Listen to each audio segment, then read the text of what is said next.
বন্ধুরা, আমরা চলে এসেছি মালদা টাউন স্টেশন। এই মালদা টাউন স্টেশন থেকে আমরা যাব এখন হাওড়া স্টেশন। আপনাদের সম্পূর্ণ ভিডিওটা আমরা দেখাচ্ছি, কী করে যাব, কোন ট্রেনে যাব, সব কিছু বলছি। ফ্লাইওভার দিয়ে ফুটওভার যেটা বলছে সেটা দিয়ে আমরা এখন চলে যাব আমাদের প্ল্যাটফর্মে। ট্রেনটা আজ প্রতিদিন 5 নম্বর প্ল্যাটফর্মে দেয়, কিন্তু জানি না আজকে কী কারণবশত ট্রেনটা 2 নম্বর প্ল্যাটফর্মে দিয়েছে। এই যে আমাদের train Malda town Howrah intercity 13466, খুব সুন্দর ভালো ট্রেনটি চলে। ট্রেনটি সকাল 6টা 5 মিনিটে মালদা টাউন থেকে ছেড়ে ভায়া আজিমগঞ্জ, খাগড়াঘাট, নবদ্বীপ ডাম হয়ে 12টা 40-এ হাওড়া স্টেশন ঢুকিয়ে দেয়। নিত্য নতুন যাত্রীদের জন্য ট্রেনটি খুব ভালো। আমাদের স্লিপার সিট ছিল, স্টুডেন্ট সিট ছিল, এখানে বসে সিটিং সিটে আমরা বসে ট্রেনটিতে চলে পৌঁছে গেছিলাম হাওড়া। অন টাইমে 6টা বেজে 5 মিনিটে ট্রেনটি মালদা টাউন স্টেশন থেকে ছেড়ে দিল।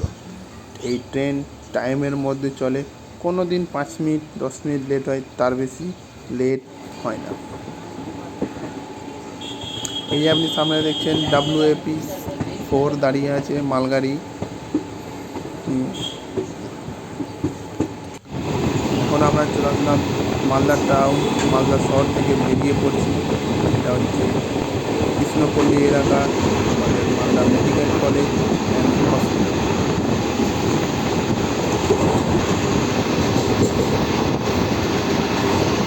হান্ডাগাড়ি বেরিয়ে আমরা মধ্যে মন্দির পার হয়ে গেলাম। এরপরে যেমন এটা হচ্ছে PRM সেন্টার মল, যেটা যোধপুরে আছে। চলে এসেছি ফারাক্কা ব্রিজ। আপনারা জানেন ফারাক্কা নদী কতটা ইম্পর্টেন্ট উত্তরবঙ্গ থেকে দক্ষিণবঙ্গ কানেক্ট করার জন্যে। এক কথায় শুধু উত্তরবঙ্গ দক্ষিণবঙ্গ নয়, ওটা ভারতবর্ষকে কানেক্ট করে রাখে। ফারাক্কা ব্রিজ 2টি লাইন হয়ে গেছে, নতুন ব্রিজ চালু হয়ে গেছে। শিলিগুড়ি থেকে কলকাতা যাওয়ার জন্য গাড়িগুলো ওদিক দিয়ে যায়, আর এদিক দিয়ে গাড়িগুলো যায় যেগুলো কলকাতা থেকে শিলিগুড়ি যায়। ওয়ান ওয়ে হয়ে গেছে। ফারাক্কা ব্রিজের জ্যাম কমানোর জন্য এই ব্যবস্থা নেওয়া হয়েছে। আমরা ঢুকে ফারাক্কা স্টেশন। ফারাক্কা স্টেশনে ঢোকার আগে কার থেকে যে বৃষ্টি পড়ছে, এত সুন্দর একটা দৃশ্য, জার্নিটা খুব মনোরম হয়ে গেছে। ফারাক্কা স্টেশন ঢোকার আগে গাড়িটির টার্নিং পয়েন্ট।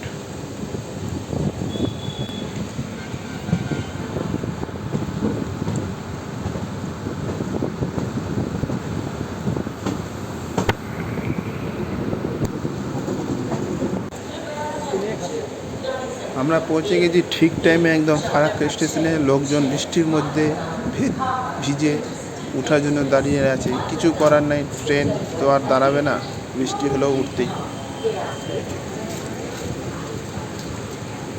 ফারাক্কা স্টেশন থেকে বেরিয়ে পড়লাম।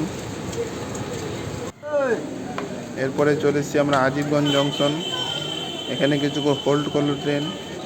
এখানে বৃষ্টির পরিমাণ সেরকমভাবে নেই, পরিবেশটা আবার গরম হয়ে উঠলো। স্টেশন থেকে বেরিয়ে পড়লাম, গাড়ি অন টাইমে চলে। যার ছাড়া সঠিক সময় সকাল 8টা বেজে 38 মিনিটে 3 নম্বর প্ল্যাটফর্মে।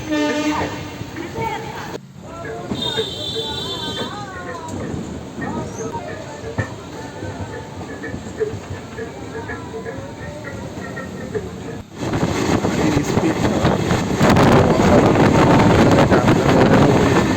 105/60 অন টাইম ছিল। আজিমগঞ্জ পার হওয়ার পর থেকে এর স্পিড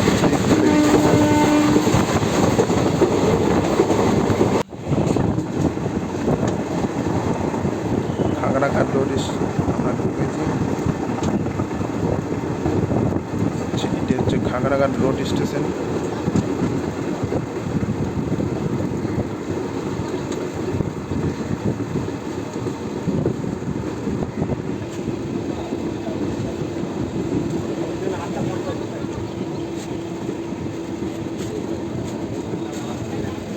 খাগড়াঘাট রোড স্টেশন থেকে বেরিয়ে পড়লাম।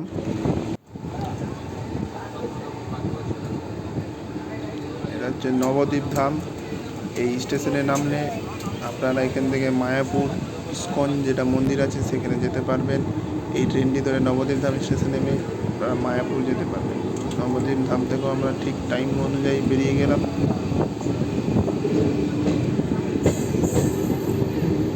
এরপরে আমাদের স্টপেজ হবে প্যান্ডেল, তারপরে হচ্ছে হাওড়া।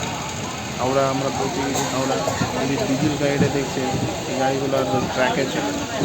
এই গাড়িগুলো শুধু দেখুন ডিব্বা নিয়ে যাওয়া আর নিয়ে আসাতে কাজে ব্যবহার। হাওড়া স্টেশন পৌঁছে গেছি।